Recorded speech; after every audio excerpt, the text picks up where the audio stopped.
Peter Tchaikovsky is a Russian composer of the late Romantic period, some of whose works are among the most popular in the classical repertoire. Hey everyone, I'm Christine Wilson for City Lights on Novus TV, and today we are here at the Vancouver Academy of Music for their Symphony Orchestra's program of The Genius of Tchaikovsky. I'm going to chat with some of the musicians themselves and find out what goes into the making of a show like this. Can you tell me first and foremost just about the show itself? Sure. The program is all music by Tchaikovsky. It starts with the Nutcracker, which everybody's going to know. It's a suite excerpted from the ballet by Tchaikovsky himself of the movements that were maybe closest to his heart.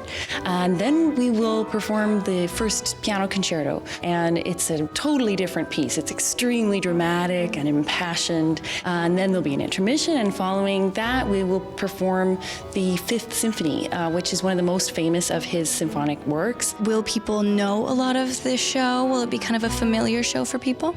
Certainly. I think you'll hear it and you'll say, oh, I totally know this music, right? It's been in, I think, the public consciousness for the last 130 years since it was written. So tell me about the rehearsal process itself, kind of what goes into the creation of a show like this? A lot of blood, sweat, and tears, I would say, but it's not without its joy for certain. We have a lot of fun in rehearsal. They are certainly expected to prepare their notes and rhythms and the technical parts of what they're doing outside of rehearsal. And then in the rehearsal room, we try to put it all together and find where we're moving towards a common goal. There's almost 100 people, I believe, on stage for this concert. So to unify all of that, all of the different sounds of the orchestra, to really create a unified expression of Tchaikovsky's music is what we work on in the rehearsal room. So tell me about your history in the musical world. I have a master's in conducting from Yale University. Now I'm back to pursue my role as Director of Choral Studies here at the Academy, as well as Associate Conductor of Orchestras. So I just moved back in September, and I'm really delighted to be here. Wonderful. Well, I'm sure the show will be absolutely beautiful. Thanks so much for talking with us. Thank you very much, Christina. I'm joined now by Olivia, who is only 15 years old and plays the cello in the orchestra. Tell me how you feel to be involved in such an amazing concert. You know, it's really exciting to be in an orchestra along with your friends, and especially because we have a new piano department head and we're playing the Tchaikovsky concerto with her. And so, yeah, I really look forward to it. So how long have you been playing the cello? This is my 11th year playing the cello. How is music involved in your life? Because obviously you've been playing for a long time. I have been playing since I was 4. My father teaches music at my high school, and my mom studied voice in Russia, playing along with my sister who plays the violin. I just love doing it. That's amazing. Did I read that you're going to Russia?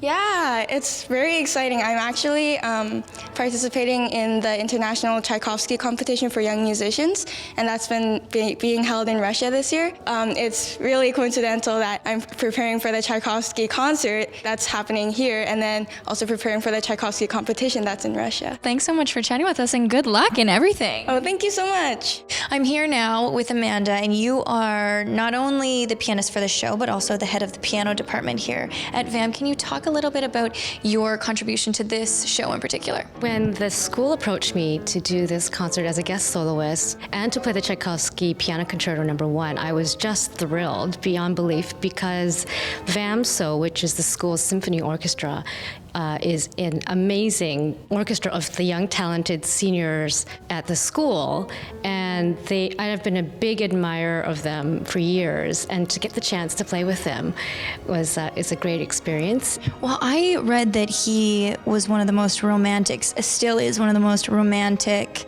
classical music composers, and I find the piano so romantic. Is it a large aspect of the show? Yeah, there's 3 compositions in the concert, and I'm in the first half. They're doing the Nutcracker Suite, which is just orchestral. That's also very famous. And then my piano concerto, and then Symphony No. 5 in the second half. And the wonderful thing about, from my take, the piano concerto is that it is very famous, and it's been played and performed, as you can imagine, thousands of times. And yet, I think that each interpretation can be unique and is unique because you have that openness of expression, and yet, you take from your own experiences and make your own interpretation. What exactly goes into being the executive director?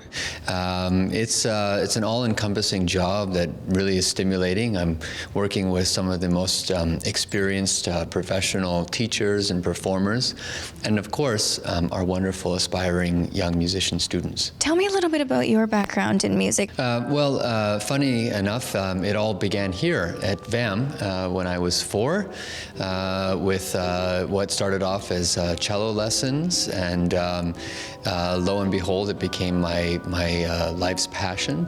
It took me on to places such as Yale University and the Juilliard School, and then everything came full circle, and I found myself back in Vancouver playing with the Vancouver Symphony Orchestra for 12 years, and I have been executive director here at VAM for the past 4 years. So what exactly goes into kind of the decision-making process when you are deciding on shows that will be shown here at the school? We want to fill the Orpheum Theater. It's 2,800 seats, so it's quite a daunting task. And we also want to balance this also with a unique educational experience for our students. Even though many of them will go on to be professionals, it is a student, very high-level student ensemble. So it's that balance between programs that will entice the audience, they will enjoy it, and will be challenging for our students. And I think this upcoming all Tchaikovsky concert checks all the boxes. And what kind of goes into the rehearsal process for a show like this? You know, it kind of has this sort of escalating intensity. It's about a 5-week process where the students are rehearsing weekly for 4 or 5 hours, and then individually practicing on a daily basis. And then the frequency of rehearsals and duration increases as we get closer to the performance date. And you know, it's amazing. Inevitably, they always reach new heights come performance time, which is so inspiring to hear. For more information on the Symphony's upcoming shows, you can head to VancouverAcademyofMusic.com. For City Lights on Novus TV, I'm Christine Wilson.